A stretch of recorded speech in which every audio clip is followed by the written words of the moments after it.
Ground control, we're loaded and ready to taxi. Flight 209er, you are cleared for takeoff.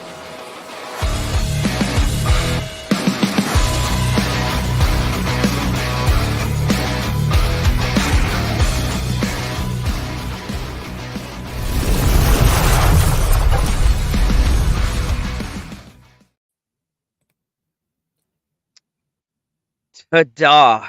Just like that. Here we are, once again.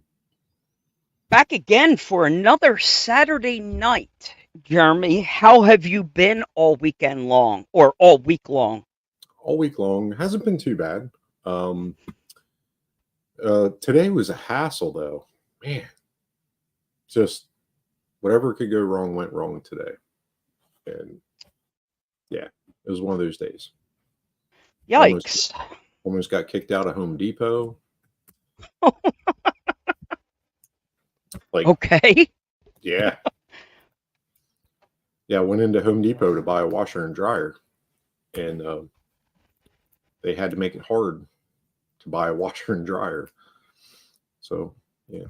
We left there, went to McDonald's, because we were like, need an ice cream. Need to cool down. Guess what happened at McDonald's? You almost got kicked out? No ice cream. And after sitting in a drive-thru for about 20 minutes. So, now wait, Jeremy, isn't there a meme for the ice cream machine at Walmart or at McDonald's? Like, isn't that a thing? Like, it never works? It's a total thing. And it's a beautiful day. So, I mean, it's a perfect day not to have ice cream, right? So, you know, like they should fly their flag at half-mast or something like that to signify to us that the ice cream machine's down instead of sitting in the drive-thru. So then we substituted and we got iced macchiatos. Well, when you do an iced macchiato at McDonald's, they ruin it with caramel, however you say it. And automatically, without even asking for caramel. Okay. Automatic. Can't not put the syrup in it. You can't say, give me a macchiato, hold the caramel. It's impossible. The computer does not do that, and the person has to squeeze caramel in there to the maximum amount possible. Well, it didn't taste good. We didn't like it. So we went from there over to Dunkin' Donuts, and we got a real macchiato of a human size, and it was good. It was really good. It was so good that Heidi drank the other half of mine without me knowing it. It was really good. And now she's bouncing off the walls because she drank 2 large macchiato iced coffees. So, yeah. And to think how harmless it started, where you just wanted a vanilla cone. No, it started with a washer and a dryer. Okay. I just wanted to buy a washer and dryer. Like, I just wanted to spend money. And they were like, nope, we're not having that, sir. You cannot spend your money here. Okay. Thanks. So I ordered it online. You know where from? Lowe's. Home Depot. You know where? In the drive-thru at McDonald's. So you don't have to leave your house anymore. That is what you're saying. We wanted to go see them. You know, these are major appliances, so you want to kind of tactile. You want to touch, feel, play with doors and stuff like that. So, yeah. Especially when it comes to that kind of stuff, you definitely want to. Sometimes you're surprised. Like, I didn't even know these bells and whistles were out here and available. Like Bluetooth, and there's a remote camera looking at my washing machine. I can check it from my phone. Yeah, you know what they brought back on the washing machine? This is nothing to do with RC, but it's fantastic. You know what they brought back in the front loader washing machines? A light. A rack. Oh, light. Okay. You can watch your clothes be washed. And you know what you can do that with? Your phone. It has a camera. Shut up. I'm serious. Wait till the videos come. I'm going to upload every single one of them like I do with my bamboo prints. I was going to say. Today. I was going to say, do not give Jeremy another access to another camera angle like that. Yep. I'm gonna do time-lapse laundry. I was starting to be able to guess your post on Instagram without your name. Like, I just knew right away with the bamboo opening. I'm like, Jeremy. Yep. Awesome. Well, that was our disclosure, everybody. Addie's RC during the week. Sergeant Major Jeremy Kilburn here with us tonight every Saturday, and we brought a longtime friend. Somebody, right up there with the Trevor, where you can say, I can check a lot of boxes. Long time. Yeah. Going back, long time, scaled, or how would we say this?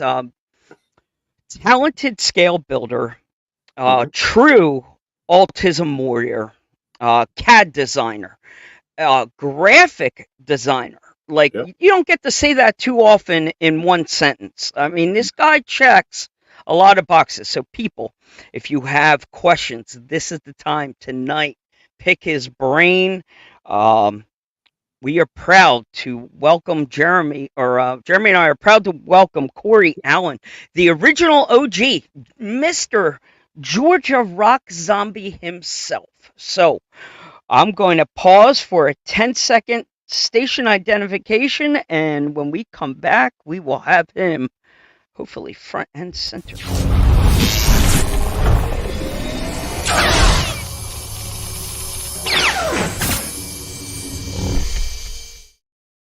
So close.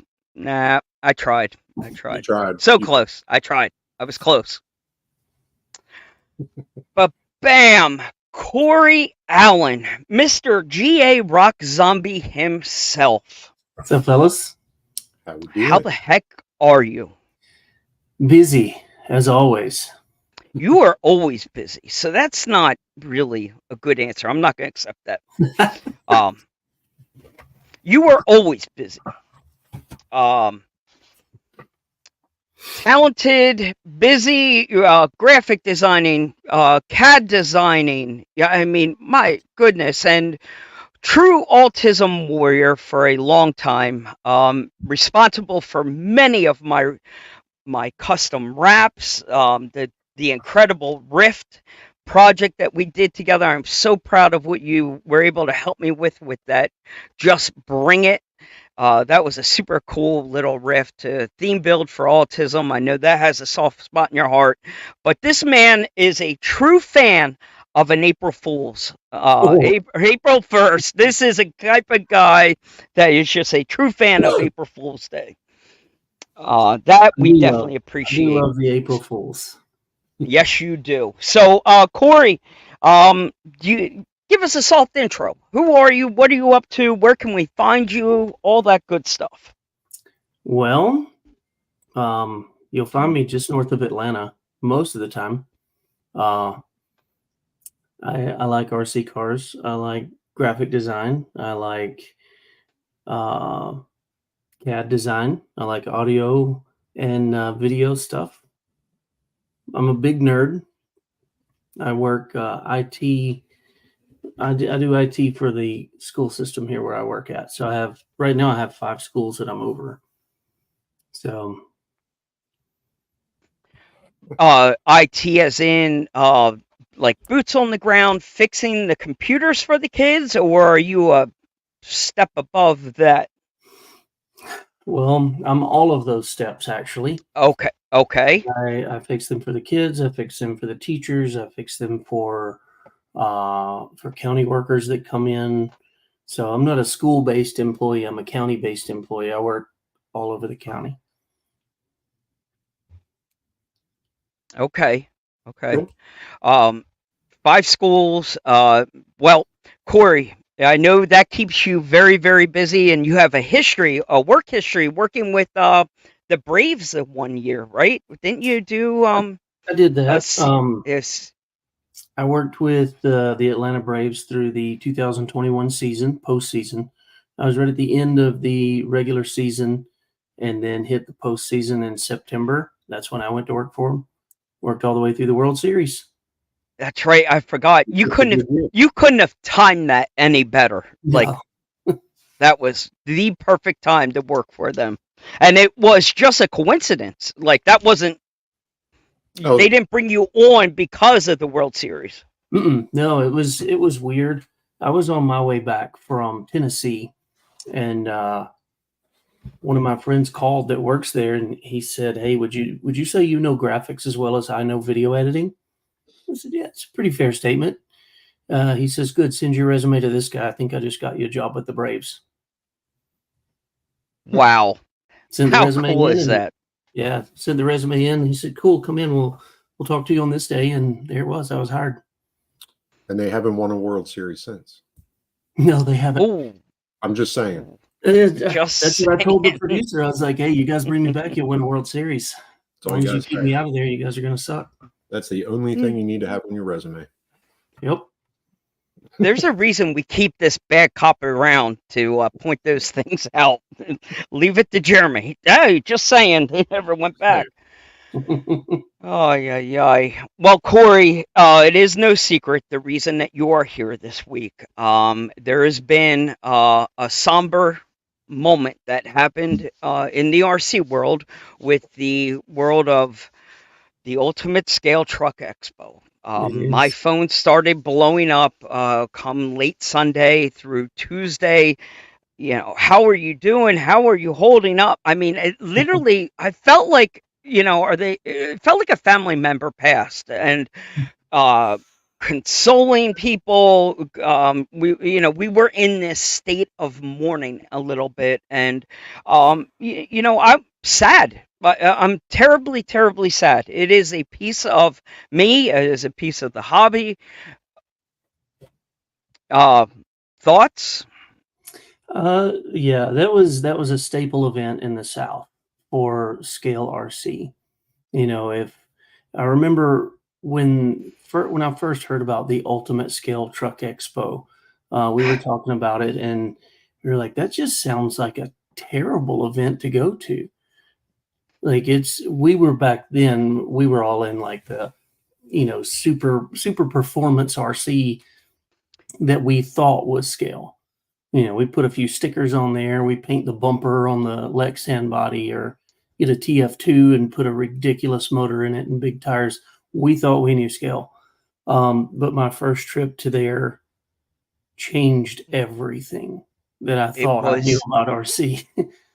It is the moment. I've told this many, many times. It is the moment that it is defined to you. It is the moment when you truly understand what scale is and what they've been talking about. And I went down there the first year. I do remember where I was at the moment the first post went up with Rob talking about USTE, and I could go back to my original messages that I sent to my wife immediately after that Facebook post. Like, I'm booking a flight to Florida at 6 months from now. Like, I am going.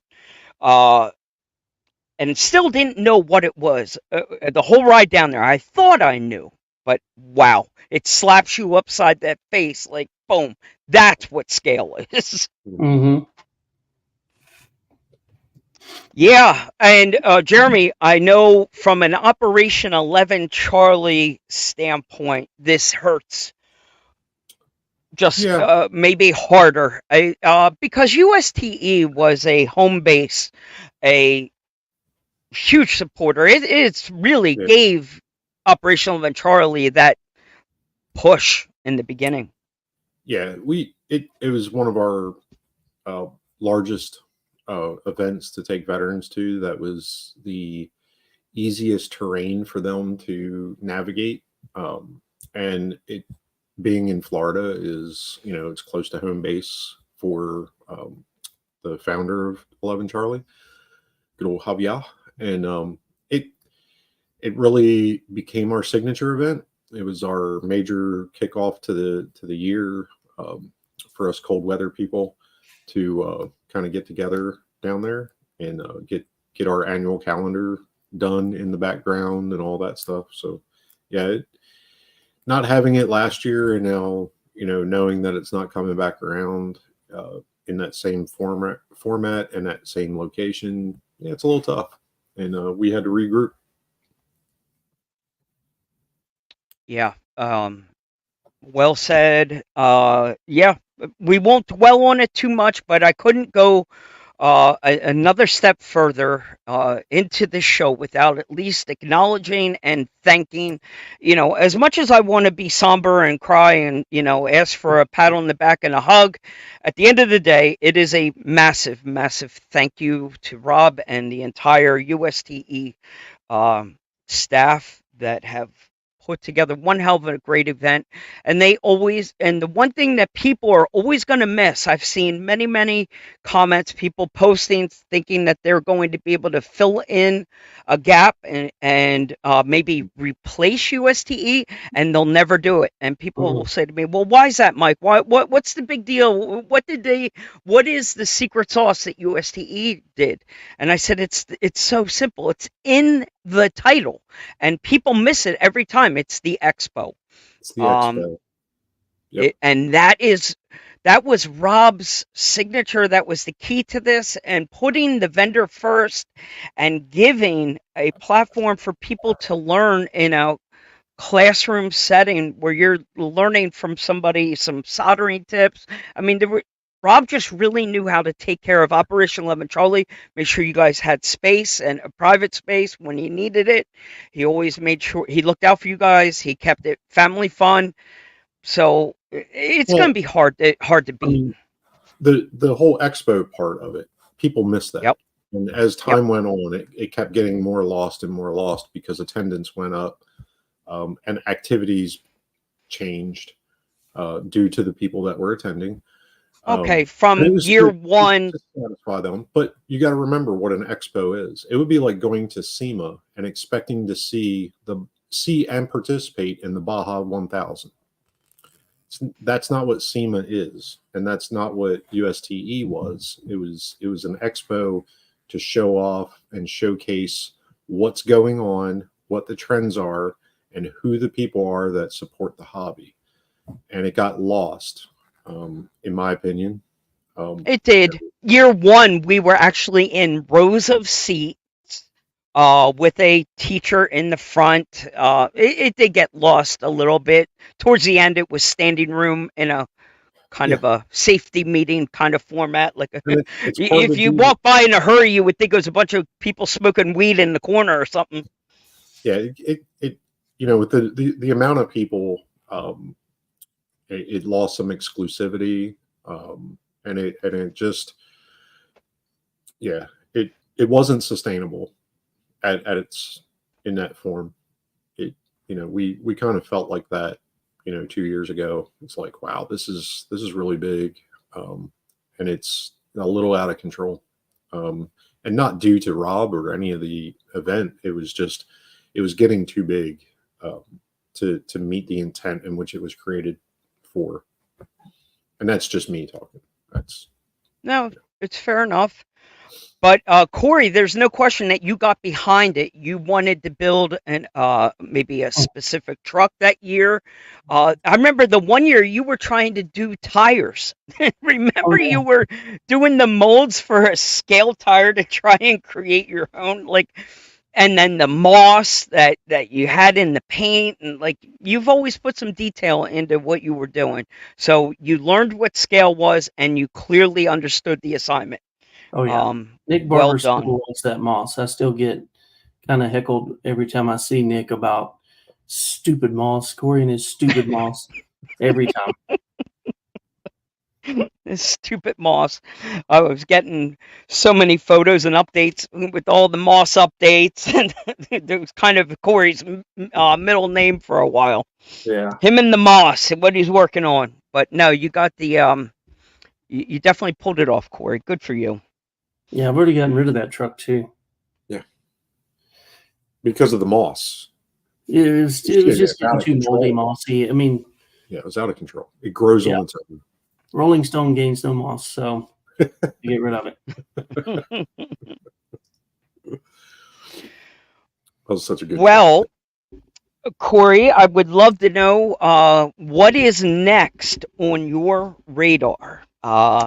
Any upcoming events or anything that GA Rock Zombies are doing? Tell us a little bit about what you started as far as this GA Rock Zombie thing goes, because it's a Facebook paradise, please. I understate that a little bit. It is a friendly zone for you to go and get help and share photos. And you guys don't put up with any BS, with any sort of drama. You keep it really friendly and supportive, which is always nice to see.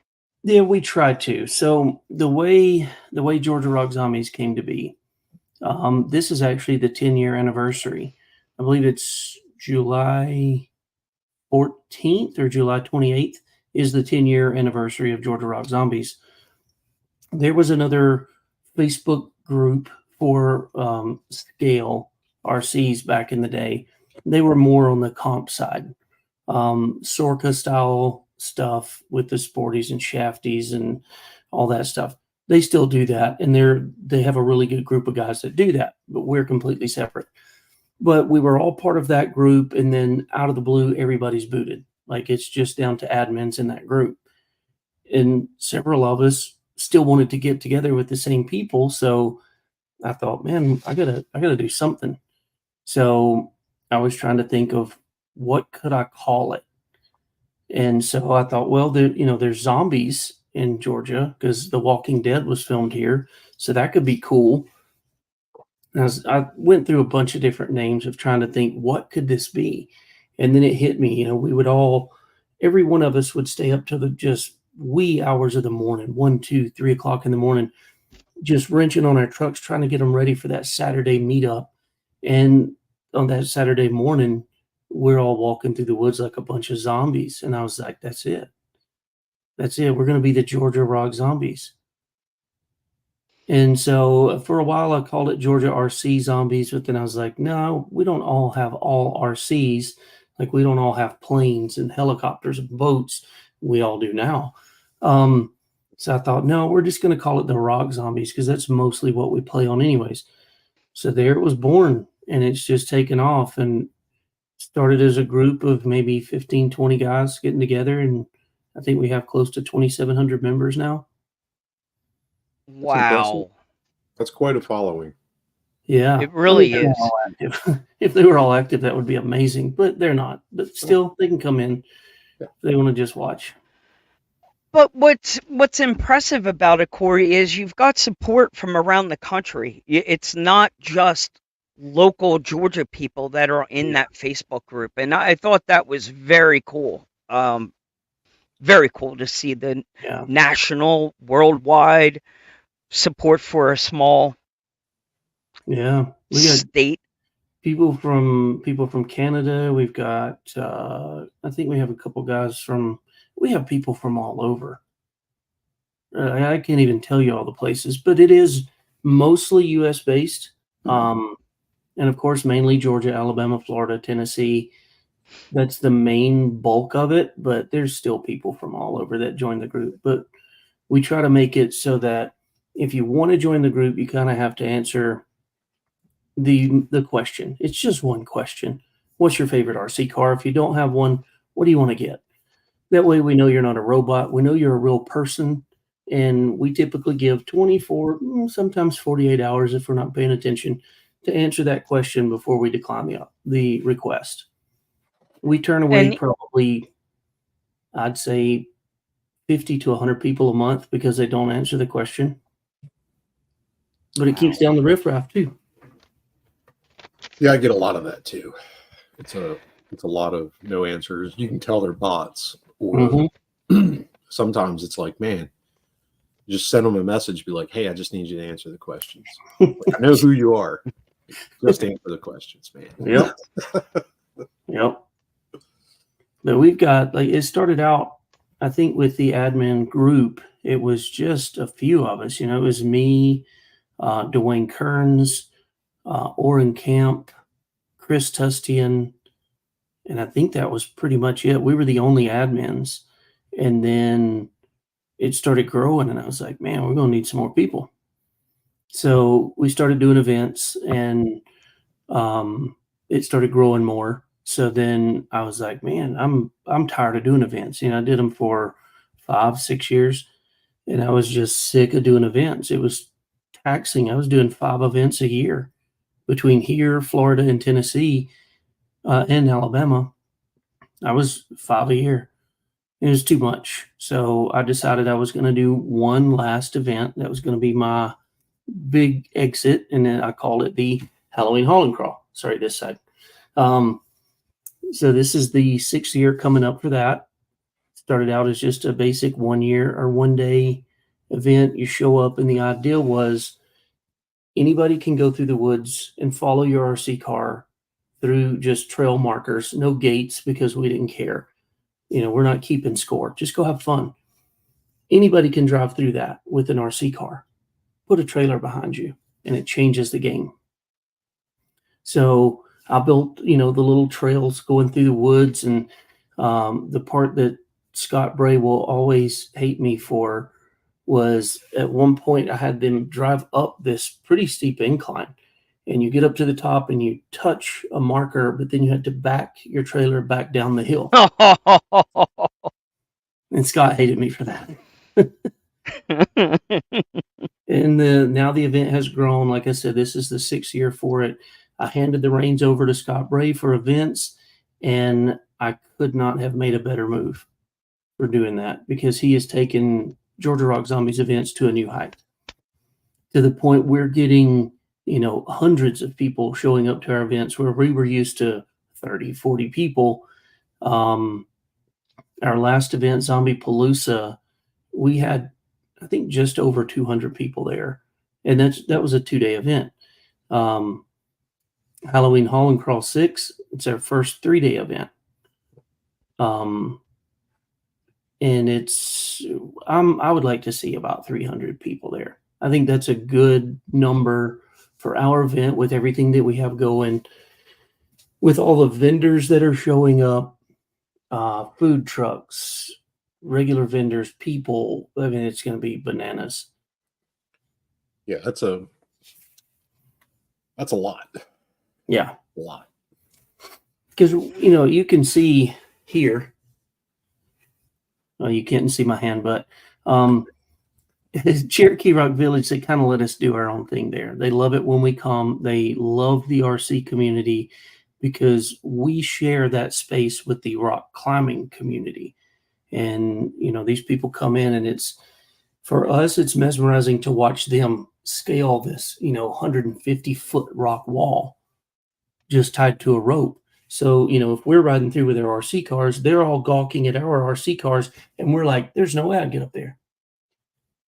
And it's just a nice community between the two.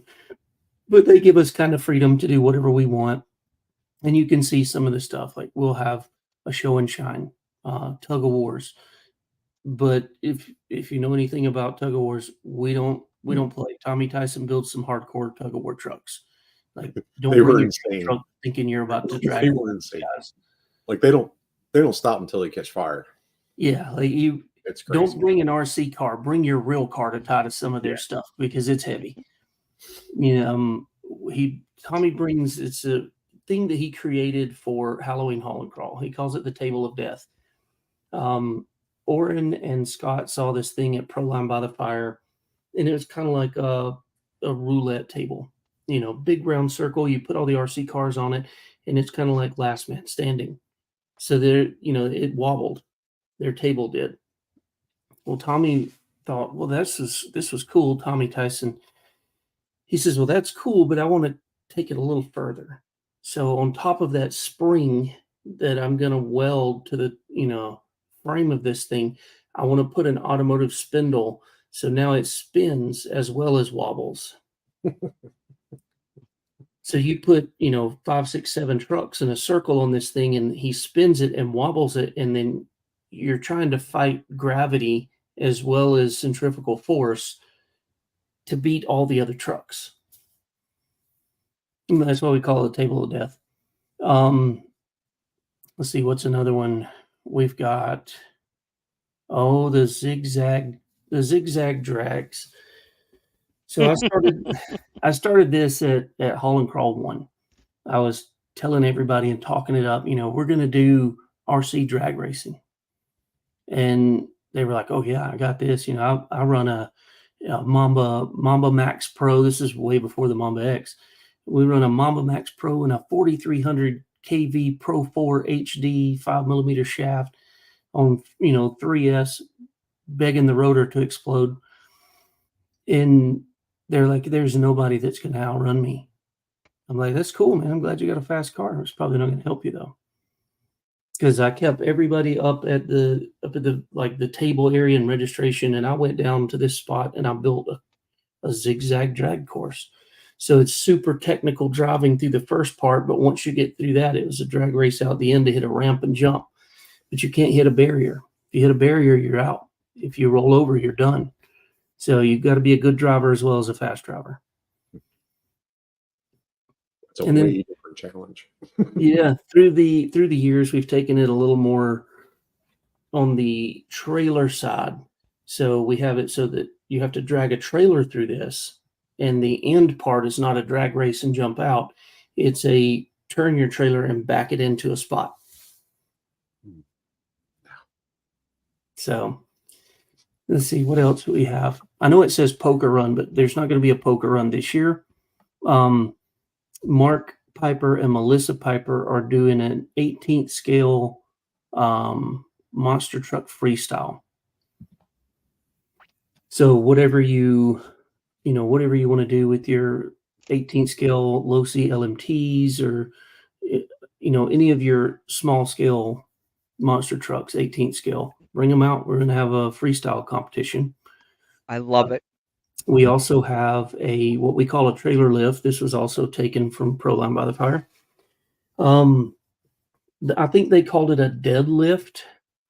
But they were telling me about it, Scott and Orrin were, and I kind of envisioned this A-frame, big heavy duty metal A-frame with a pulley at the top and a pulley at the bottom on one side, and then a rope that came straight up from the bottom around the top pulley down under the bottom pulley, and then hooks to your truck.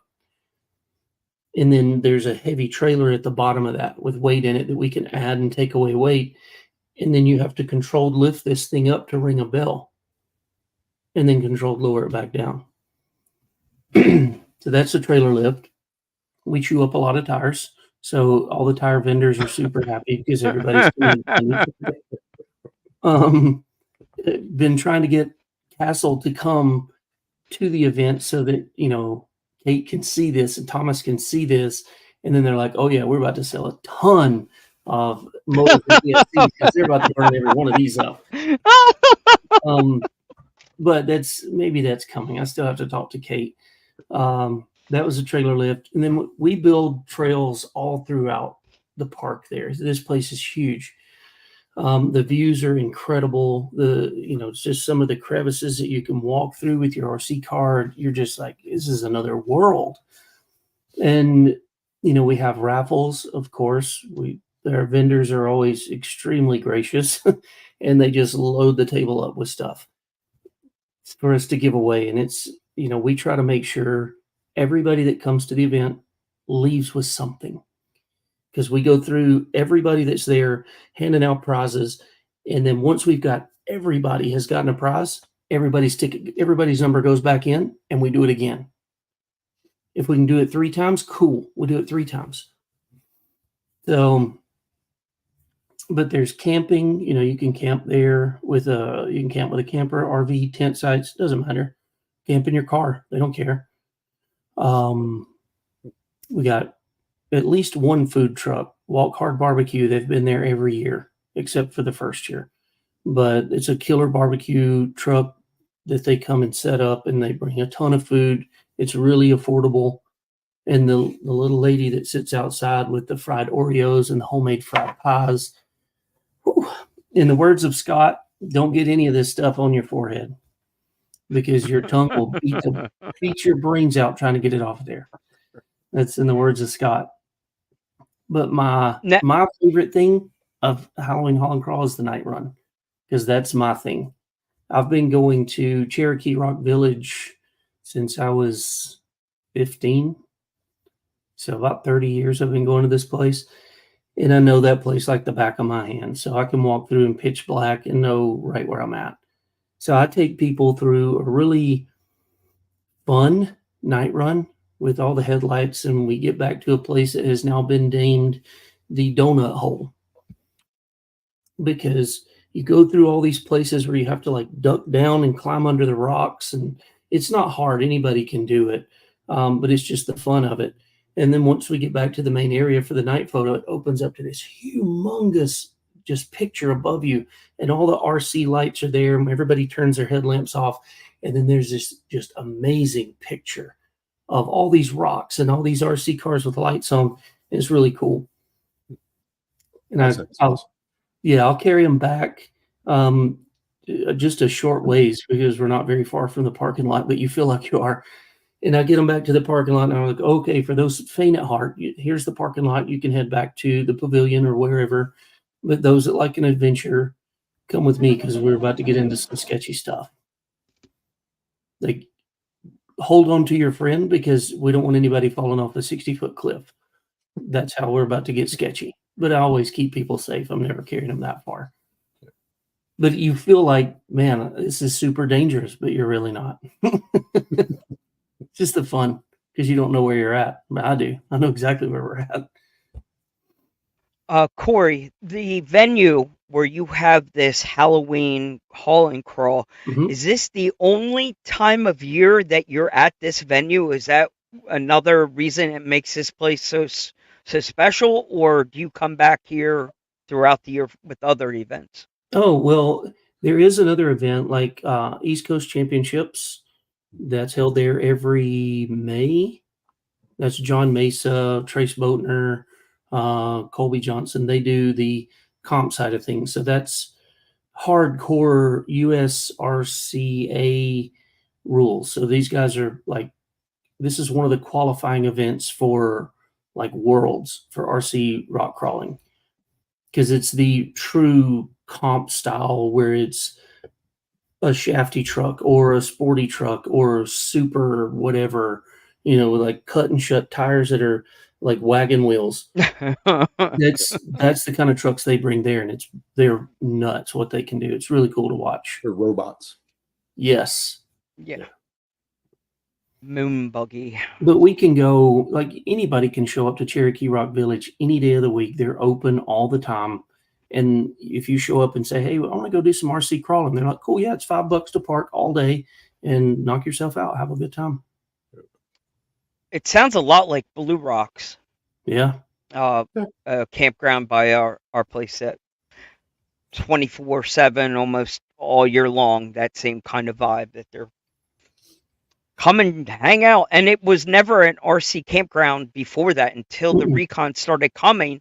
The campers started to notice, like, what are you guys up to? And before you know it, the country store there is now renting out Traxxas TRX4s to regular campers for the weekend. And that's cool to see. Yeah, it's the whole point of what's happening here is trying to introduce what we are doing to more people. Grow the event. Speaking of Operation 11 Charlie, I got a note here from Javier, and I was not supposed to open this until Corey was live and on screen tonight. So let me open this sealed envelope. This is a special note from a special request from Javier to Corey. So Corey, I understand where Javier's going with this. You did a special X-plate design for Carryall, a very unique Operation 11 Charlie design in correlation with Real Sticky to make it a reflective. I think Sergeant Major, you were the big push on this with the safety side. See if we could get a police reflective vinyl. Really let the Operation 11 Charlie family, stand out in the crowd with this. The special request, we just got another batch of them sent out from Real Sticky today. He sent out another batch of them. But Javier's request is, can you do another design? But this one for anyone not necessarily a veteran, that not a actual veteran. but somebody who would maybe have a grandfather who was a military veteran, somebody who wants to support Operation 11 Charlie and flex that. It wouldn't be a reflective design necessarily, but just something different that still lets the veterans have their own design. So we would like to isolate. If that could get your wheels turning a little bit, it doesn't have to be a drastic difference, but just subtle enough that they do stand apart, that let the veterans, they deserve something special for them. This would be still Operation 11 Charlie base, but for anybody wanting to just show their support that wouldn't actually have the military ID and discount to prove that they are a veteran, so they would get this non-veteran version. Does that make sense? Yeah. I think I could probably make something work. Perfect. All right, so that will make his day. It's gonna have Jeremy's face on it, though. Yeah, it better. We could take the one from the promo card that you did. You've got that one. There's no what? Remember the promo code that Corey did in the early days? Remember that? Just my ass. That's right. Yeah, it was more. Yeah, it was more the butt. Yeah. I know Heidi liked that one. It was her favorite one. We could just do grass across the bottom of the X. Yeah. Get off my grass. Get off. You're on camera. Smile. You're on camera. I like that. I like that idea, Jeremy. Yeah. The get off my grass edition for grumpy old men. Get off my grass. That's gonna have to happen. Just in case we start running a little late, Corey, I think you could appreciate this segment. I know you're a big fan of 3D printing and what James Knight has been up to. Oh, yeah. But he's provided a full-length, a full-body figure, for the CJ, and leave it to Sergeant Major to start cross-fitting him into as many trucks as he possibly can already. Oh, if I put a spacer on this wheel, if we do this to this truck, we can fit them here. I don't know what I want to know what the tally's up to. Like, how many trucks have you figured out how to get it in? 3. Just 3. Is the FMS FJ40 on that list? No, I haven't tried to put it in that one. I could. I bet. I can try. Well, it might have to go up. You'll have to double it in size, maybe. That's a pretty big gap.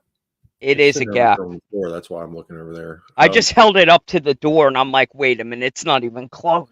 Not even close. Yeah.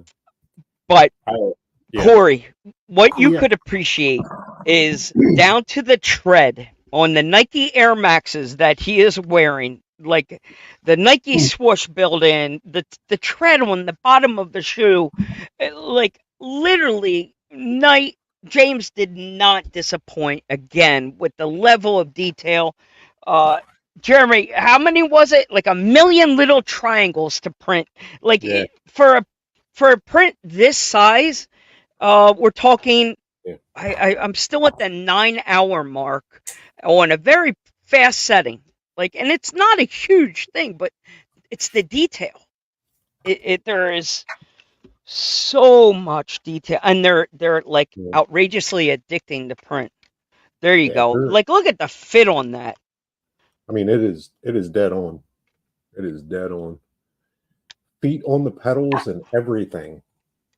I mean, it's exactly right. I mean, to land 2 sneakers on pedals and sit in that seat every time, no adjustments, that's pretty badass. Yeah.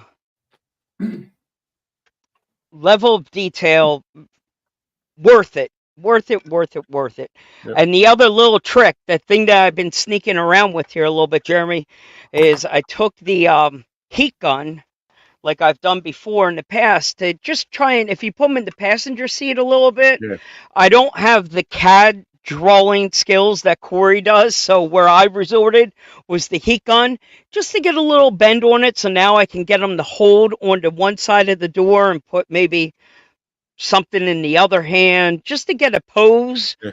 a little contrast in the passenger seat, making him There's do the a little Bronco. something different. Oh, that's the one. Making me And excited again, about the Bronco again. And again, feet on the pedals. Like Feet on the pedal. perfect. Very cool.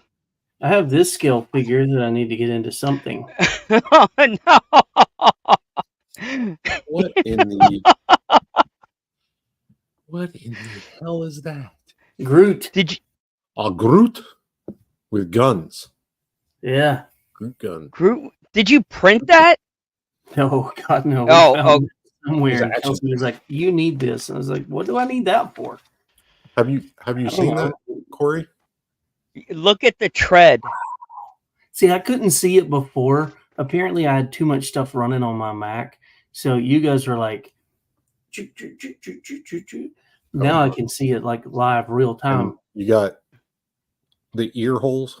Wow. Like it's a lot.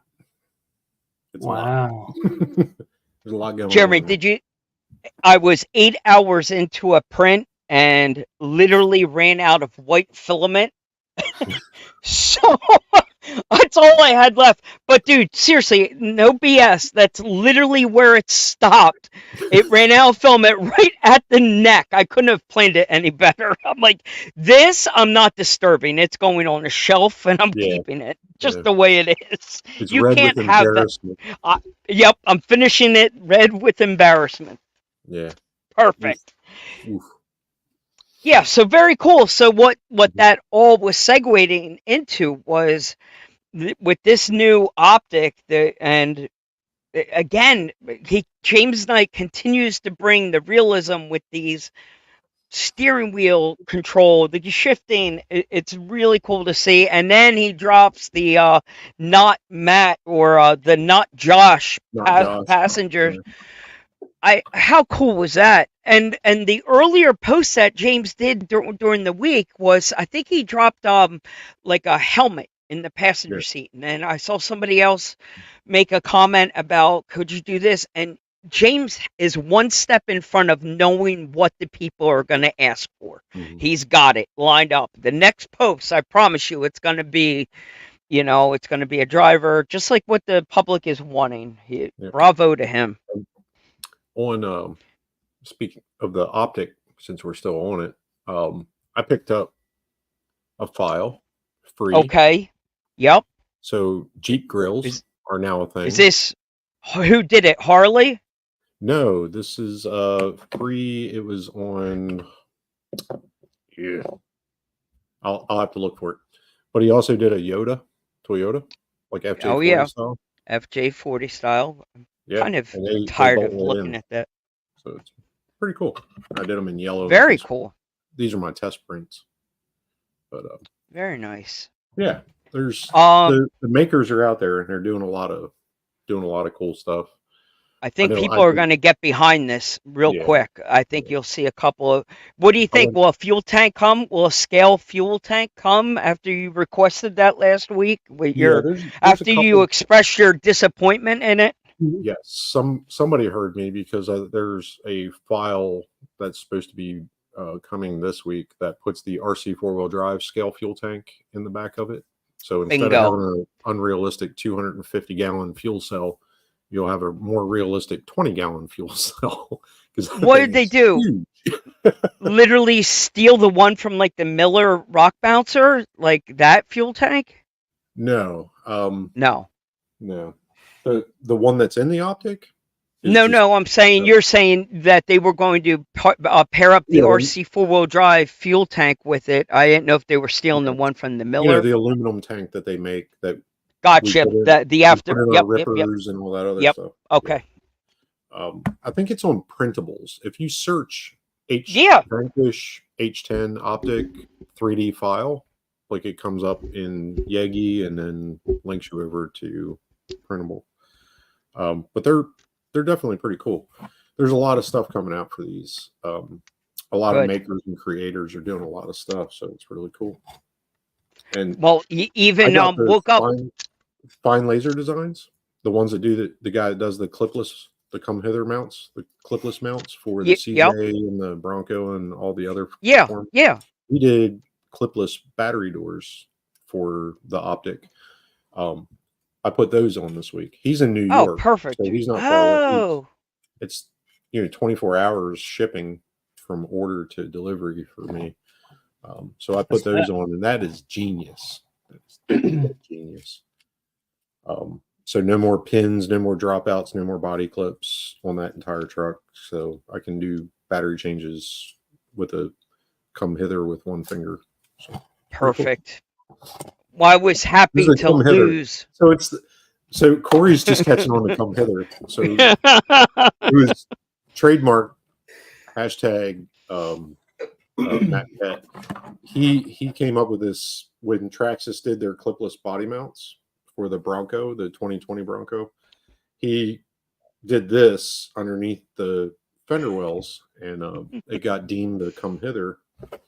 So now anytime that there's a clipless mount where you use one finger, it's now the come hither mount. It's not clipless, it's come hither. That's nice.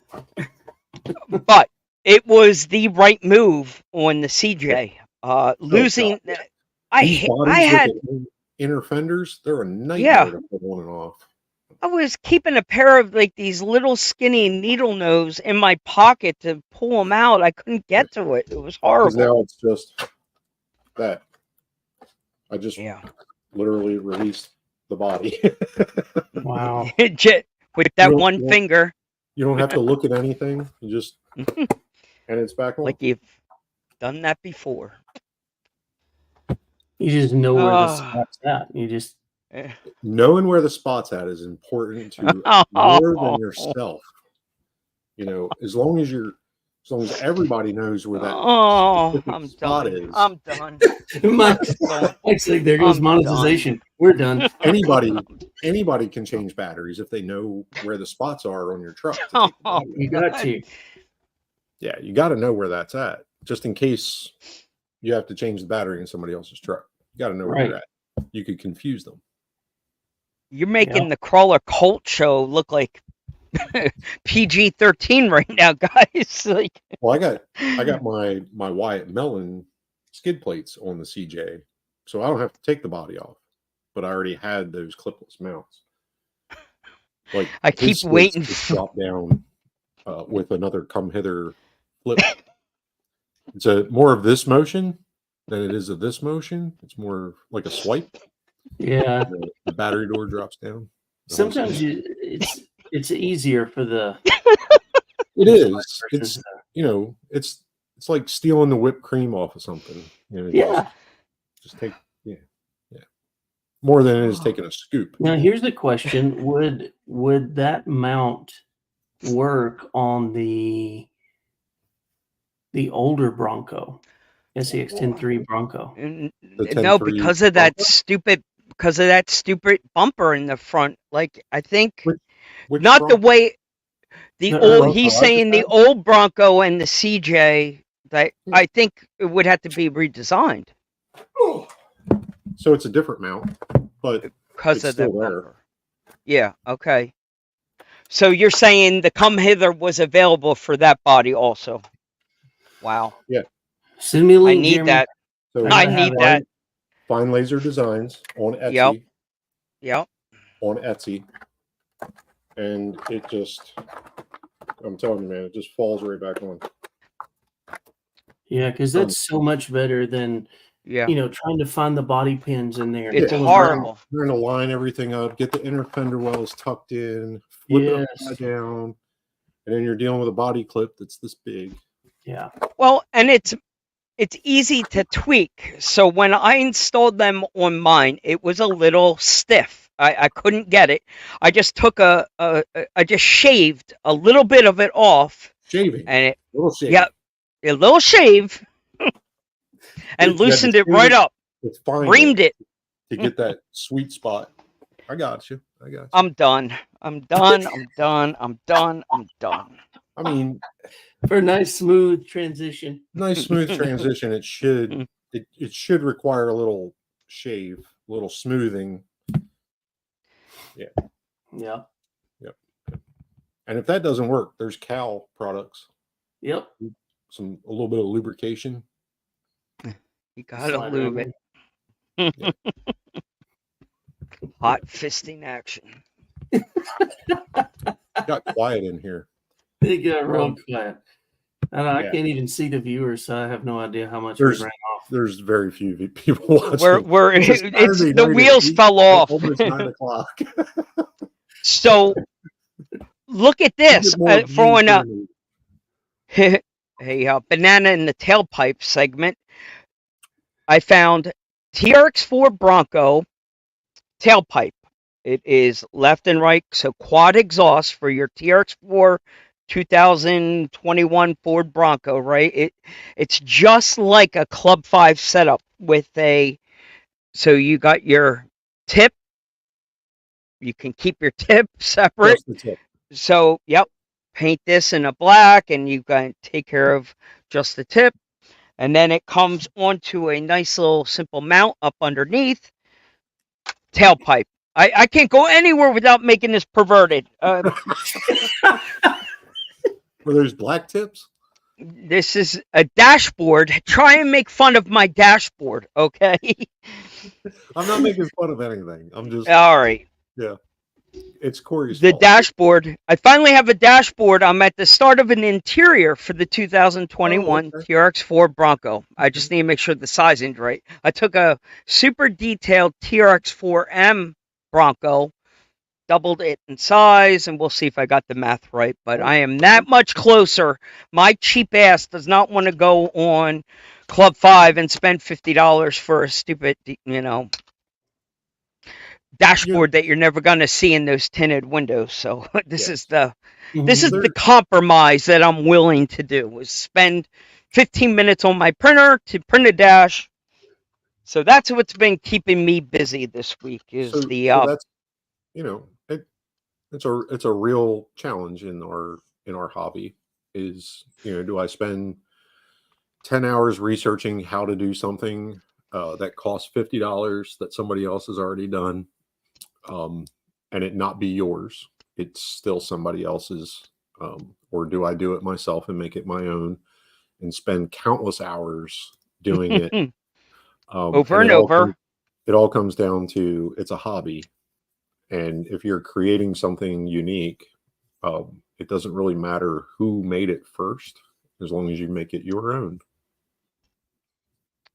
It's a hobby. And it's not a replicator. It's not a replicator of an actual. It's not a shrink ray. It's a hobby. Make it the way you want to make it. No, I agree with that, and I'm $50 still in my pocket, so I'm still very happy. Is it?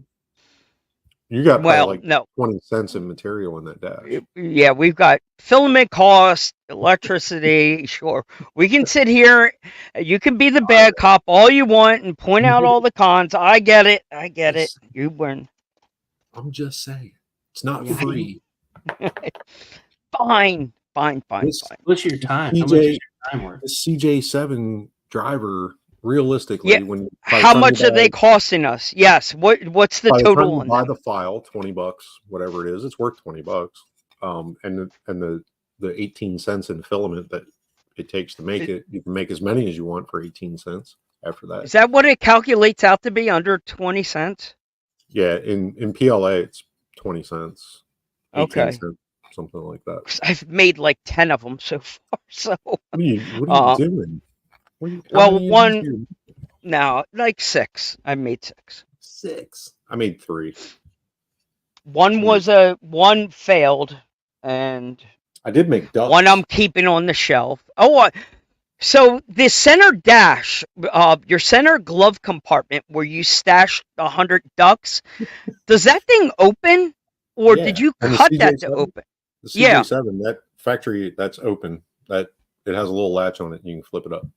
I must have got Shugo on it or something. Mine won't pop up. So the latch looks like you pull back, but you pull forward. So you Oh, have to come hither from the front, from the dash side, go forward, and then it'll pop up. find the spot. And Is do it. knowing where the spot's at. So, did you see this, Corey? What he did is smart ass Jeremy and his ducks. He's like, we need to have ducks on a Jeep. Yeah, of course, you need to have the ducks lined up on the dashboard. I never owned a Jeep, so I hear ducks are a thing. So I made ducks. Wow. Did you paint those, or is that a bamboo trick with the at this size? I painted it. Okay, I painted the beak also. Yeah. So I put a little orange paint on a paper towel, and I just tapped it to the beak each time, and then I used the toothpick for the eyes. Just dab. I've got to get I printed a whole bed of them. So imagine an entire bamboo pie plate. Holy duck! All ducks. Jesus. I got ducks for days. What the duck? I will never run out of ducks. I painted 50 and gave up, and the rest are yellow. Oh, you didn't finish all the beaks yet. Okay, you'll do the beaks as needed. The paint started to dry in the little puddle that I made. It took that long to get 50 of them, so I stopped. I was like, I'm not putting more paint down. Paint's more expensive than the duck. So I love it.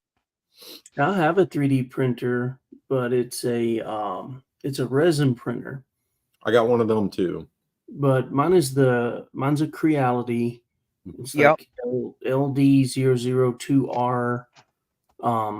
It's not a big one, but the last thing that I tried to print, it shifted and didn't print, so everything stayed in the vat. So of course I take all that out, replace the FEP film, and it leaked again, and notice my touch screen. If I touch the bottom left of my touch screen, up here reacted. So I was like, okay, so I got a bad touch screen. No big deal. Found one on Amazon for like $18. Order it, install it. Touchscreen works great. Go ahead to calibrate it. And I noticed that when you calibrate it, the big LCD screen on the bottom should show up with a blank rectangle. The rest of the screen should be black for the LEDs to shine through. Well, mine was just, you could see random lines. And this is I've used this screen 100 times. So I thought, okay, the LCD screen's bad. I'll go ahead and buy the 2K upgrade, the mono 2K upgrade. It was $40-something. I ordered that, install the new 2K upgrade. Same thing. I'm getting the exact same thing. I'm not showing a pattern on the LCD screen. Oh, wow. So then I was like, okay, so I've replaced touchscreen. I've replaced LCD screen with an upgrade. The only other thing to replace is the system board. I think they're $35. At this point, do I replace that, or do I just go buy a freaking new one for $229? Ooh, at $229, man. With all the because I didn't realize they came down so much.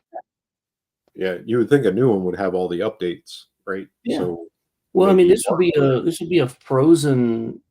I forget which brand, which Frozen one, but yeah, it's center down the street, $229. Yeah. Tough choice. Or I can go buy Ender 3 Pro. Actually, you can get a bamboo mini A1 right now. Bingo! Yes. For $199. $199. Yeah. Multicolor. Yeah. Mm-hmm. The mini. Yeah, that's an insane deal for. And this is the desktop. You're talking about the desktop version, the mini. The mini. Mm-hmm. Yeah, the mini A1. Right after we had Adam from Aiden Builds on last week, right after that show, he ordered that desktop version. Yeah. You talked him into it, Jeremy. He heard all this talk about the bamboo, and he went right over and he ordered this desktop one. Now there's a million limitations. Yeah, but for what Adam does production wise, that mini desktop is perfect for him to make that small, ultra small stuff. Well, and he said if I wanted to run off a battery with multicolor or something, just for a prototype or just to tick around with something, I'm anxious to hear his feedback. Yeah. I would. There's a lot of limitations to it. It is, two different worlds. It's two different printers, but there's a purpose for it. There is a need and a want for that little desktop printer. I'm might be my step in the door to understanding more about Bamboo. I will tell you that. Yeah, it's a good deal. It's a smoking deal. It's a short time deal, so you got to get in on it. I don't know when it ends. I didn't realize it came down that much. You're talking under 200. It's still there right now. I'm looking at it. Yeah. Yeah. I don't know how long that sale's going to go on, but I was. You're not going to be able to see that. Yeah, you got to. Yeah, there you go. Back. Yep, that's it. That is it. $199. Yeah, that's. Now, Jeremy, is that running the same size filament? Not diameter, the same filament spool? Yeah, it's a full size spool. Full size spool. Yeah. Oh. Yep. I like it. It's a really neat design. If you're going to change out spools pretty regularly, like if you're running, if you're printing of this and then printing of that and printing of this, and you're vacuum sealing your spools as you go, that's a pretty easy one to do, because it's external, and you're only going to have a spool hanging on it when you're using it. Otherwise, it's going to draw moisture. So it's actually, it could be a more efficient way to do what you're doing, other than I have 4 open spools sitting in an AMS, just sitting there idle. Now, is there a lid that keeps it from? Okay, so that's on the AMS. Yeah. Okay. Yeah, there's a lid and there's a desiccant tray and all that stuff. Okay. But it's pretty well sealed too. It's got a foam seal around it, around the lid. Not vacuum sealed, but it's pretty good. Desiccant here in my basement. A desiccant will last about 45 to 60 days before they go pink, and I have to replace them. But that's not bad with four spools, Yeah. No, I'm a fan. I like it. In the same room as a HVAC system. So the only other reason why is I have not even had a desire to turn my resin printer on in the last 2 years.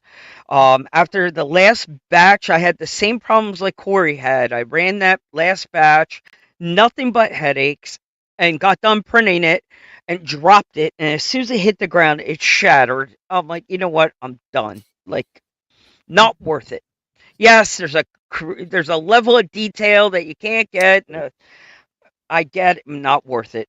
Not worth it to me right now. No, maybe production of miniature figures for like Warhammer or something like that. Yeah. That would be the machine I would be using right now. Yeah. I have the Creality, the Billy Bad Butt unit that I picked up secondhand.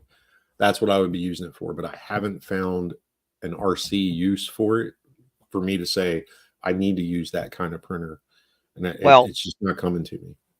Well, I will point out one thing. If you look at this new optic and this driver that Knight did, he did the headphones with a mouthpiece that comes around the front, and that is scaring the ever daylights out of me, that mouthpiece coming around, and that might be resin time.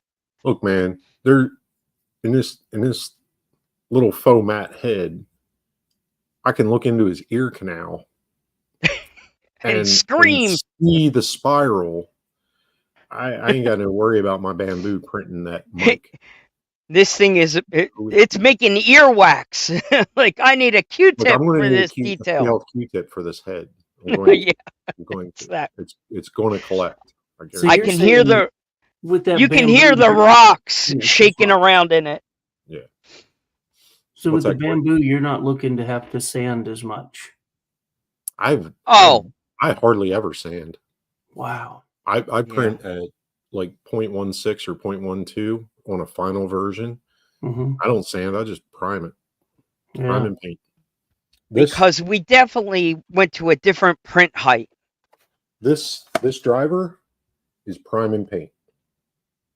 Wow. 0.14, 0.12. I didn't sand anything. This is a .20 print.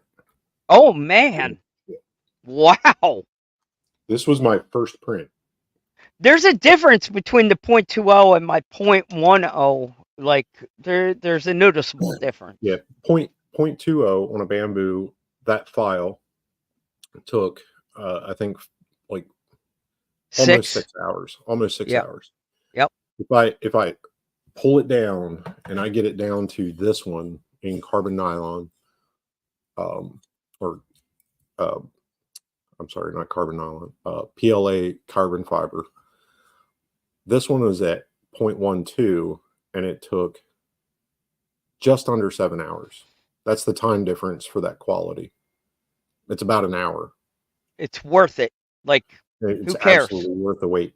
Like, just so that thing's ready to print PLA carbon fiber right out of the box. Right out of the box. ABS. It's got an enclosure, Corey. It's got an enclosure. So it regulates the temperature so much better, and it's a hot end filament. One piece. Basically, you pull it out of the box and press print with like every filament under the sun. They're incredible. ASA, ABS, glass reinforced, carbon. These are PETG. This is PETG all of it. Carbon, Corey. PETG carbon nylon. This is PLA tough. And you don't have to change any of your Corey, settings. You just print. I don't change settings. Whatever the machine says, that's what I do. Corey, let me blow your mind. As you're price shopping there on your phone, if you go to the Creality K1, just humor me. Creality K1 is the one that I'm using, a Creality K1 Max. It's $1,000 less than the Bamboo. And it's almost the same thing as what Jeremy's flexing over there, except it doesn't do the 4-color print. Yeah. Look at that. What did you print that? Corey. Printed. What is that? It's a pyramid. Printed and painted? No, this is in gold filament. How'd you get the eye like that? Googly eyes. Just stick on googly eyes. Oh, of course it is. But this was a 020 print. This took 20 minutes. 20 minutes? 20 minutes. Yeah. Look inside. Yeah. They're lightning fast, dude. There's no support. Oh my god. No support. So as Jeremy and I are talking to you about 6 to 8 hours for printing this driver, imagine it at 18 hours on like an Ender 3. So we're telling you these speed prints that are way different. The days of waiting for something overnight are finished. Yeah. I got your zombie hands. And now are you using the A1 Mini? No, I'm using an X1 Carbon. He has an X1 Carbon. I have a K1 Max. Yeah. Okay. I gotta go check it out. And in the you can use Orca or Bamboo software slicer for the Bamboo printers. You can, if you like Orca, you can use that. I don't remember what I was using before. But the Bamboo software is pretty good. They got a lot of updates. Onboard cameras that you can check it from your phone. You can stop it. You can check on it. I mean, they've come a long way. The main reason I stuck with the Creality was just because I was being a giant P and did not want to learn any new software. I was like, I've been using Ender 3s. I'm comfortable with the Creality family and comfortable with the product. And also, it was $1,000 cheaper. There you go. Jeez. That's what $1,000 will get you. Yeah. Wow. There is no question. Yeah. The Bamboo is money, bro. It's tight. How big is the build plate on that? They're both the same 220. Yeah, 220 something. I think 220 by 220 or something ridiculous. It's a pretty big build plate. That's a big build. I can do it's bigger than your Ender 3. I can do a full-size skull, a full-size human head I've been On the printing Do you have? for earphone holders. No, not the mini, not that desktop mini. thing. Not the mini. My He's X1 got what I'm the. saying. The build plate on the X1 Mini or Oh, A1 Mini. yeah, A1 I don't mini? know. I'm not Yeah. sure. Yeah. It's a desktop. It's smaller. I mean, there's a need. It's not going to be able to fill a void for Yeah, like Google will that. tell The you, band. but it's still Dr. pretty Google decent. Open knows air. everything. It's a step in the right direction. You're getting a quality bamboo product. I think you would find plenty of uses for it, and I think it is the solution to your resin. I think I would tell you don't invest in a resin again and just get that thing. Yeah, that's what I'm looking at right now. I just don't feel like buying resin. I don't feel like getting used to that. It's the software, the way you slice. It's so much to keep on top of. It's finicky. Yeah, Camp Fab. I got mine for Christmas gift for Steel. my wife, and right now the X1 Carbon with the AMS is around $1,400. At that point, Yep. right before Christmas, in like the October November timeframe, 19. they dropped down to, I think they were at $1,099 for a combo. Wow. And that's when she got it. So Oh. she did her magic shopping tricks and got a good deal on it. Wow. That's a steal. Yeah. And then she hid it from me for 2 months. So it was awesome. I love it. Yeah, I just looked at all my Capital One. It tried to apply every coupon code that Capital One had. Oh, smart. Capital One shopping total price with shipping $15 for shipping, which is bad. That's a good deal.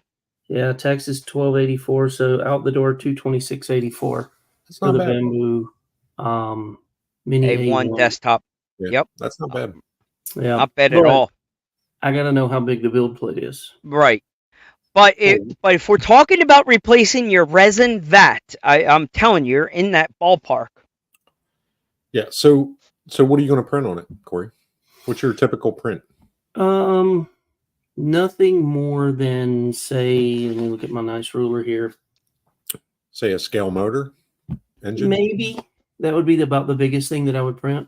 You got plenty of room on that A1. Really? Plenty of room. Yeah, that A1 is not that. A scale motor is not that big. Oh. Jeremy, do you think you could print the Knight's driver, the full figure driver on it? I would say yes. I can't imagine that mini being that small. Okay. I mean, I can print 5 of these on one bed. Yeah. Okay. So, well, if you're telling me that you could put that Knight, that's just a I mean, that's pretty big. It is pretty big. Pretty big. Is it square or round? Square. Square. It's square. Okay. I thought it was a round bed. What's that? 7 inches? 8? 7 and 1/8. Oh, you could print this driver on that bed. Oh yeah, maybe 2 of them. Nah, you'd be pretty tight with 2 of them. Yeah, so you got. I mean, it's 7 1/8 X, Y, and Z. Yeah. 180 by 180 by 180. And the really cool thing is if you print in, say, ABS, you can just slice it in half and just MEK it together. Right. In a 69 position, you could probably do 2 of them. Now I have to print that. One time lapse. I wouldn't want to have to explain that to my wife when she came in. She's like, "Why are you printing 2 guys in a 69 position?" That is exactly when the not Josh a small bed. Out, when the not Josh finger comes out. Josh tangled. I mean, right now they're showing each other their favorite rocks out in Colorado. So, yeah. Camp said UFO gazing at night. Yeah. So, Camp Fab, make sure you're looking at the A1 Mini because he's saying 256 by 256 by 256. What? Yeah, the A1 is 256. Yeah, we're talking now, A1 Camp Mini. Fabrication. That's Oren Camp. You've met him. Oh, Oren. Okay, yeah. So, we're we're looking at the mini. That's not the mini. Yeah, the mini. But that 256 by 256 is big. That's you're getting a lot done in there. You're printing that whole Night Runner interior like in one piece on that beast. Yeah.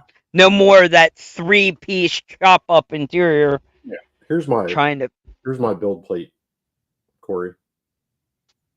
Jesus, yeah, you got a massive. Yeah, you got a big piece. No wonder you can print whole beds. Size matters. Yeah, you can print a whole human skull on that thing. I have. Oh, don't you have him around? Where is the head at? Where is your? I've been selling them. I print them out. I take them to work. I put my headphones on them. I leave them sit on my desk for a week, and I'll have a note on my desk when I go in the next Friday, and I'll be like, "Hey, how much is that?" And then I sell it, and then I print another one. But the really cool thing is, while I'm sitting at my desk counting my money, I just hit print on my app, and it starts printing, and it's done by the time I get home Friday evening. Nice. It'd be like a 3-day print on the printers I've had. No, exactly, but it's keeping track of how much filament is left. There's a barcode on the side of the filament. I mean, there is a ton of bells and whistles. Yeah, RFID tag in the filament, and it's measuring how much when you mark it, when you load it as a new spool, and it tells you how much you're using. The slicer software tells you how much filament it's going to take for that print, and it'll warn you if you're getting close to the end. So if I would have had a bamboo, I would have known I didn't have enough white filament to do this. Yes. But it's nice because you can figure it out, right? And you can create your cut line with the AMS and just use another similar filament on top of that to make a multicolored print in levels. But you can adjust where that cut line is for aesthetics. I did it with some dog scoops. Like I printed the dog's names on the handle of the scoop, and I just made that with a different color raised letters, so it kind of pops a little bit. Wow. It let me use some spools that were almost empty. Yeah, 180, 180, 180. We did not disappoint again, people. This would not be a Rad RC show on a Saturday night if we did not end up in the ring talking about 3D printing. This has been a weekly thing, talking Knights files and the world of 3D printing. It's a hot topic. We said we would. Yep. And we are, because it's part of this hobby. It's a hobby within a hobby. It's entertaining. I get to paint. I get to do my detail painting with my old man eyes. And no offense, Jeremy. We're still getting used to being able to associate you with 3D printing.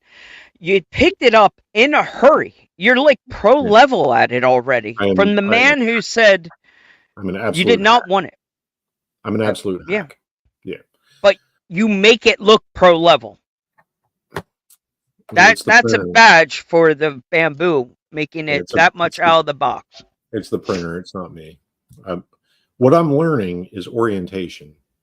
I'd say 50% of the bamboo is orientation of whatever it is you're printing to allow the printer to do it efficiently and within its easy access. Like if you put something, some crazy position on it, the printer either won't like it because it has to work extra hard to do what it needs to do. But in the software, you can hit auto orient and it'll place it where it's easiest for the machine. But it might not be ideal. I know, but it might not be ideal for the print.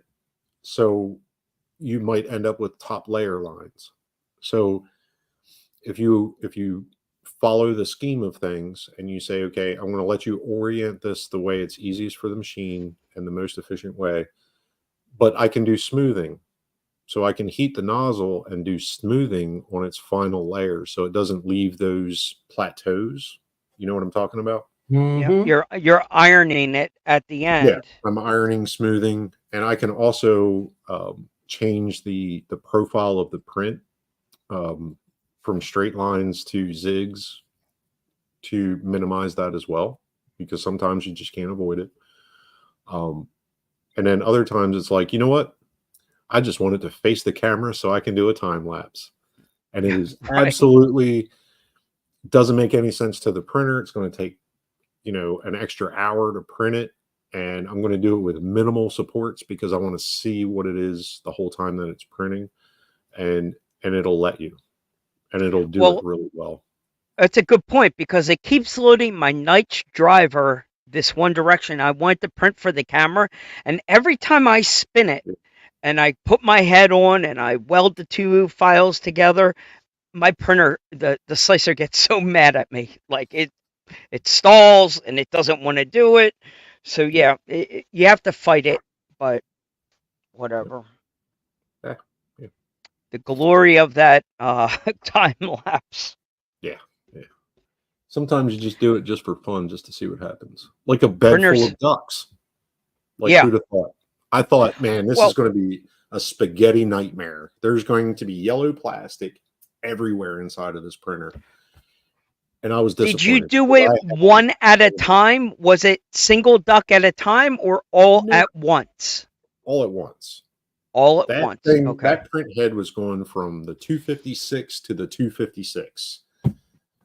All the way around the sheet. All like just all of it.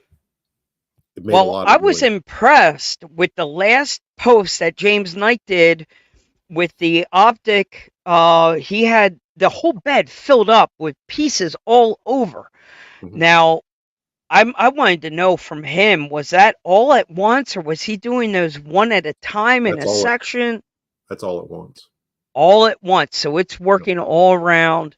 The only thing that he could do to better his ability to maximize build space is to create it on a spruce.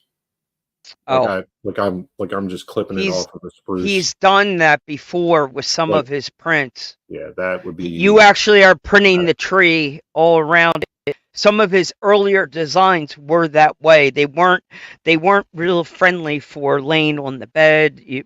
Because he was doing so much with that Shapeways. Shapeways wanted all on that spruce tree that you could snip them out. I see what you did there, young man. Congratulations on your new bamboo printer. I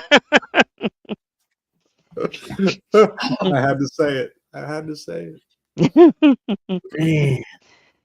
Big dog. There you go. Welcome to the family. Bad cop wins. Oh, I'm anxious to see what he thinks. Yeah, blame me. It's completely my fault. I'm anxious to hear more about it. That's what I'm telling my wife it's Jeremy's fault. Absolutely. I'm a terrible influencer. Terrible. I know nothing. No, I'm anxious to hear more about this, and I really think you made the right choice. I really, really do. Really do. It's a step in the right direction. All right. We're going to take us out of here. We're over our half-hour time slot. We're going to pin... we're going to keep Corey pinned in the chair. Whoa. I didn't want to do that. I did not want to do that. What did you do? Sliding back. I did it. I did it anyway. Even though I didn't want to do it, I did it anyway. You done did it. I done did it now. It's probably why don't I keep my mouse on the mouse pad? That would make things easier. Ooh, speaking of mouse pad, you design one of those. A mousy pad? Ooh. Camp Fabrication, Oren, I have to design a whole wrap for his Mojave. Jeep Gladiator Mojave. Like full size vehicle wrap. Nice. Alrighty. You going to Indiana, by the way? No, not gonna make Indiana. That's all right. Hopefully we see you in October. Hopefully so. Yes. Yeah. Reef will be there. Just tell Reef you're staying with him. I'll just tell Reef to fly me down there. Yeah. He's already told us we got to buy Rich a ticket. Yeah. He's like, no, not with the new announcement. He's your problem. No. Tell him to send him and Mr. Wyatt. Yes. Research. Because I know Wyatt's been there before. Wyatt was there for this place for nationals. Oh, yeah. Yeah. So. Cool. All right. We're going to take you out of here with a little this and that. I got the Jeopardy music up. Corey, our judge in the background, has set the time clock at 1 minute. He will also be keeping score. You can collect your prizes from him also. So the rules are simple, Corey. We don't need an explanation. We just need an answer rapid fire. Okay. Call or text? Call. Train or airplane? Airplane. Almond Joy or Mounds Bar? Ooh, Mounds. F. Sorka or Yeah Sorka? F. Sorka. Go to a bar or go to church? I'm going to go to a bar. Rattle can or airbrush? Airbrush. It's better. Autobot or Decepticon? Definitely Autobot. Would you like a rust bucket or chrome it out? Rusty. Christmas or Halloween? Halloween. PlayStation, Xbox? Xbox. Pizza or Chinese food? There is no other question. It's pizza every time. Wow. Cabbage Patch or Garbage Pail? Garbage pail. Slot machine or blackjack? Blackjack. Medical use or recreational? I have to go medical. Mike or Jeremy? He always slips that one in there. I gotta go Jeremy. He can kill people with his thumb. You never know when he's coming. Burger or hot dog? Burger. Jeep or truck? Toyota. Win Which the one? lottery or meet your soulmate? Well, I've already met my soulmate, so let's bring that lottery on. Hunting or fishing? Ooh. I'm gonna go fishing. It's more relaxing. Action movie or comedy? That's tough. I'm gonna go comedy. Cat or dog? Dog. Sunrise or sunset? Sunset. Facebook or Instagram? Facebook. God, no, Instagram. Good call. Samsung or iPhone? iPhone. Are you more likely to get a speeding ticket or a parking ticket? Speeding ticket. I know the answer to this one. Drive. College or NFL? College. I knew it. Let's see. Golf or frisbee golf? Regular golf. Let's see. Boom, boom. Would you rather meet yourself 10 years in the future or 10 years in the past? Ooh, give me 10 years in the past. Okay. UFO or Bigfoot? UFO. Crunchy or smooth peanut butter? Smooth. Air guitar or air drums? Air guitar. Tattoos or piercings? Tattoos. Supercross or MotoGP? Ooh. Supercross. Crocs or flip-flops? I gotta go Crocs. Croc flops. Monster Croc flops. Their dog has Crocs. Monster truck or NASCAR? Oh, monster trucks. X Games or Olympics? X Games. Would you rather see a double backflip or a front flip? Double back. Good call. All right, quick game of high five. You get to choose one. Give me one RC car for the rest of your life. My Rebel. Good. Wow. Bang. Wow. Where's a freaking alarm for that one? Like, Wow. I want some confetti. I did not see that coming, bro. Well, I mean, I don't know.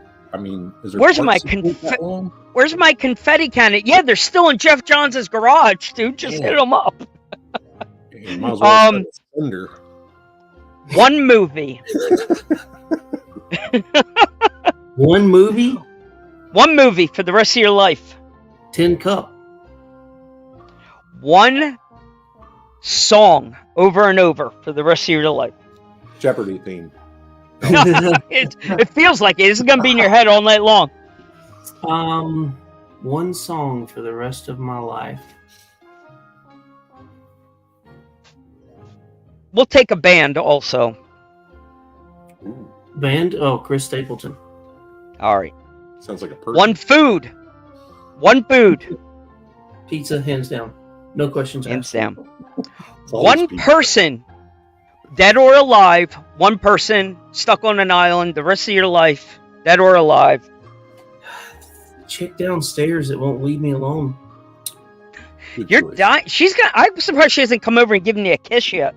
Good choice. Oh, you heat them up. I give you all these Valentine's Day gifts, these little romantic gestures to show your love. Alrighty. I went with Jim Morrison, so I didn't think it through. Yeah. But All that right, island kill would it. be Awesome. Or stop the music. My man won. Ding, ding, ding. You win the chocolate factory, my friend. That Rebel answer gave us a trip. I love it. That was a shocker. Still- I have the Reefs Rebel. The Rebel is a dope. Was always a good truck. It is. It is. It's much, much faster than It's way more U4 than Jeep. way more U4 than Jeep. Mhm. To me, that was the most capable out of the box RTR that there ever was. Fastest. Definitely fastest. You hit second gear in that thing, and you have a 1900 kV motor in there. You're going to outrun guys with 3800s all day. I was ready to let Jeremy start drag racing people. I was going to put money on them all day long. I was drag racing. I was doing it. Well, you were smoking us. Yeah. It was. Yep. That thing was fast. It scoots. But then at the same time, you slow it down. Capable. And it was just so smooth. Yep. With And good it had- words in it. Hashtag good Castle Creations. And it had turn signals out of the box. Yeah, I could have done away with the turn signals. I liked the function of turning lights on and I off. made Jeremy hurt his head. Might as well have had a Yeah, might as well have a sound system in it. Sorry. Right? You got me emotional. Oh, Stop. Jeremy it. remembers the sound system at our last event. Who had it? I don't remember the guy's name. There's always that guy. He's driving around in the TRX4 Land Rover. With a Defender. diesel sound. With a full sound kit in this thing. It was so loud. Was it engine noises or Mhm. boombox? Oh, okay. Engine. Yeah, the The only thing ESS1. Yeah, the only thing worse than engine noises is music. Oh, you're such an old man, dude. Like, Yep. Because you want to know how to ruin a YouTube creator's moment? gross sound. old man. Drive by with a sound box. Music. YouTube's like demonetized. Oh, sugar. Well, Corey, it was a long time in the making. We've been trying to make this happen. I'm super glad it all worked out. It was appropriate to get you on here the week after USTE. Rest it in peace. The timing was meant to be for you to be here tonight with us for the somber moment. It was fun. Yeah, thank you. We can't thank you enough. Everybody, where do you find Corey during the week? GA Rock Zombie on Instagram. That one I know. Look for that ugly mug. No, the one behind it there on that. The one over there. There, I see it over his right hand corner. Right there. Right. That is a dope logo. You can't miss it. Yeah, Corey, thank you. October will be here. Yep. Halloween Hall and Cross 6, Cherokee Rock Village in Sandrock, Alabama for a fun 3 days. 3 days. Excellent. Yep. Lots of vendors, food trucks, lots of stuff going on, tons of prizes. So hopefully, yeah. Well, maybe that might just work out for us this year after all. I hope to get down there with you all this year and enjoy this. That trailer thing definitely gets people to perk their ears up a little bit. Doing something different. I like it. You don't have to have a trailer to come to the event, but you need it for the show and shine. You need it for the zigzag drags, and there was one other one you needed it for. But other than that, bring your trucks, have fun. Can the trailer be in the bed of the truck? Sure. I don't see why not. It just says you have to have one. Perfect. TRX4M trailer. Love it. Put it in the bed of anything. What a smart ass. Always looking to freaking color outside the line. Now, if you put a TRX4M trailer in the bed of something and put an even smaller RC on the trailer, I can do that. You got a printer that can do that. I can do that. I got RCs that I can do that with. I have a trailer file that I'm going to share with you that you might want to print. Your printer will do it. Mine wouldn't. Okay. I'm in. It's full tactical trailer opening stuff. Oh, yeah. Cool. Yeah. Send it on over. Yeah. I'll share that with you. I'm all in. Yep. I was just going to buy one. I found one on Colts I was going to do, and I did not pull the trigger. Yeah, no, I've got one. I'll share it out to y'all. It was a free file for me, so why not share it out? Yeah. You might have sent it to me. Did you have it for a couple of years? Uh-huh. Yeah, I think you sent it once before to me. I might have to dig through it. Yeah, if not, I've got it somewhere on here. Yeah. I love it. Well, Corey, thank you again, sir. Well, I'll hit you up during the week, Corey, to see if we can do that thing for the guys over at Operation 11 Charlie and get them set up with a new X plate for their carry-all setup. I think the way I'm going to do it is it's a little easier for me if I just do like a square design, and that way you just kind of push the X right through that and put it wherever you want it. Yeah. Perfect. So, sounds like a game plan to me. They will love that. That will make his day. If you're Javier, if you're still here, we'll be in touch. So Corey, we'll send you out. People, you know where to find them. The place to see them is in October. Thank you again, Corey. Yeah. What a good man. What a good man. That was fun. We did not disappoint. All about the 3D printing. Where are we? Next weekend will be what? June 15th-ish? Is that 15. Right? June? Yep. 6/15. Will you still be here 6/15? Yeah. Yep. Yeah, I leave for Axial Fest Wednesday the 19th. Wednesday the 19th. Okay. I leave Sunday. We're heading to Ocean City, New Jersey for a week of fun in the sun. And when I get back, the 23rd is actually my 5-0. Is that Saturday? That's when you're officially old. Yeah, it will be official. Yep. You're just old now. You'll be officially old. Officially old. I have the title of grumpy old man. I can own it. Yep. I will own it. All right, then. We'll take them out of here. Jeremy, thank you again, sir. Did you have any show and tell Anything fun and fancy that is hot and pressing? I wanted to ask Corey what was on his workbench. I was going to be my sneaky ass question to him. I wanted to know what he was working on. I've honestly, I've just been working on the optic. On the optic. I got some, just auditioning things. So trying to get it tuned in. I went to A Main to get the optic, and I got thrown into the back order waiting list, and I didn't cry about it. I was like, you know what? This is actually okay. Leaves time for me to get a Freaky Skins wrap made up for it. Yeah. Leaves time to start printing, not Josh and Matt. Start printing, get the grill. Yeah, start printing things. I was like, you know what? It's not the end of the world. It's actually kind of cool. I'll have all the bolt-on, easy mount accessories when it gets here. So, not the end of the world. And you don't have to do the Kilburn way where you change all the running gear and all that stuff. Like we're not going.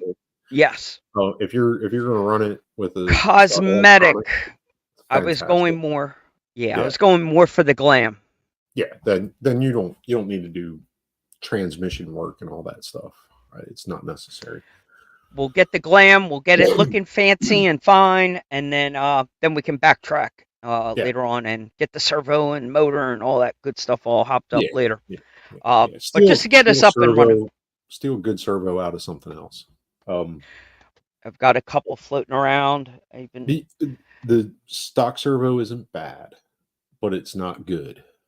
Yeah, so it's been a while since we ran a stock servo in anything. You're kind of spoiled over the years of. Yeah. Well, they just don't live long. Right. Enough. For you to process. Get a month. Yeah. I hate to say this publicly. We only have 4 people here right now, but what made me think of it was I had a Power Shift RC light kit pop up in my junk drawer, and I had a Power Shift RC custom winch I did for me a while back.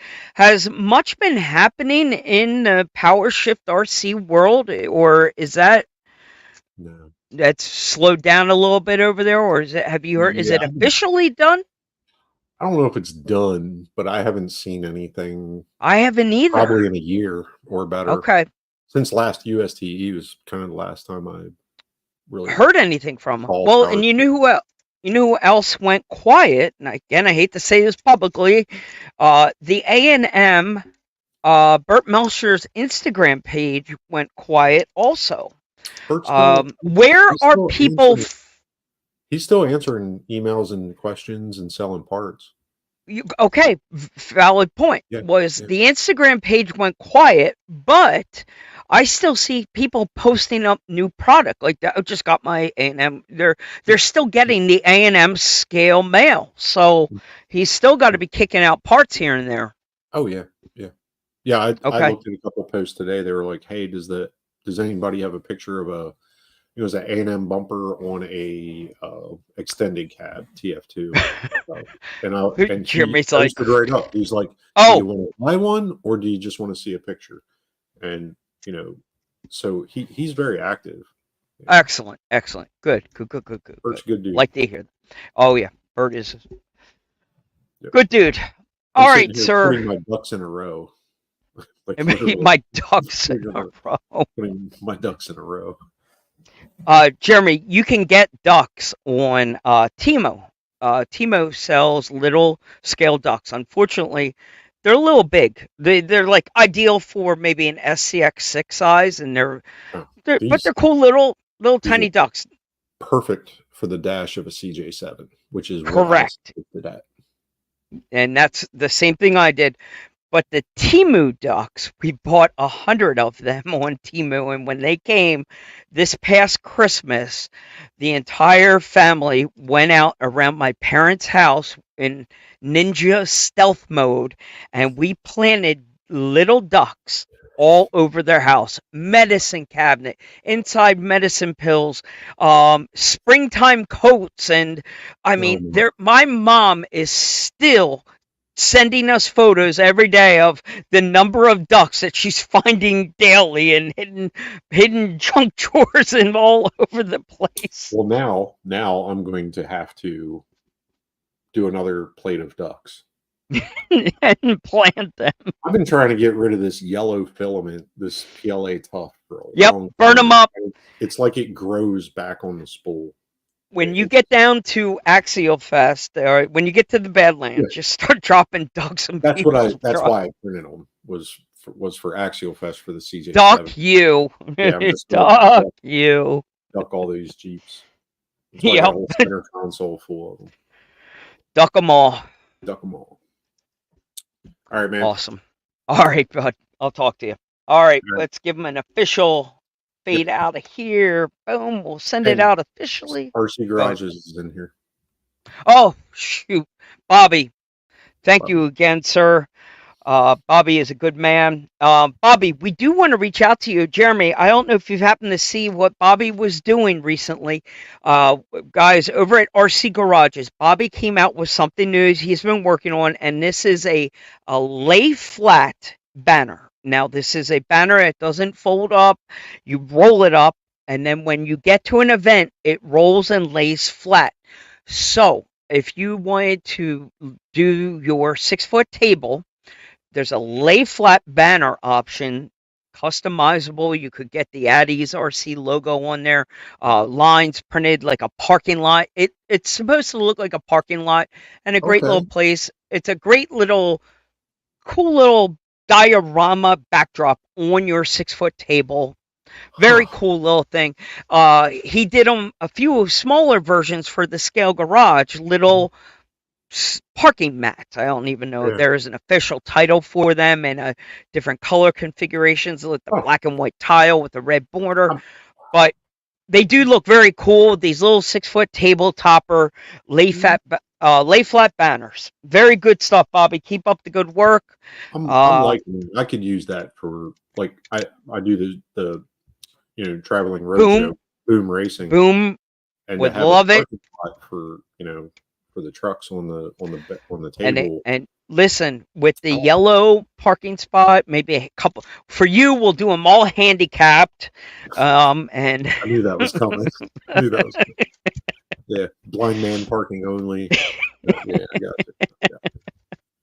But yeah, no, Bobby's got some good stuff. He's been really pushing the envelope and trying some new things. It's really cool. That's a nifty idea. I like that. Yeah, good stuff. It really helps with the show setup stuff because exactly you feel like you know what you can put on your table, which is always important, and you can see really fast if something's not where it's supposed to be.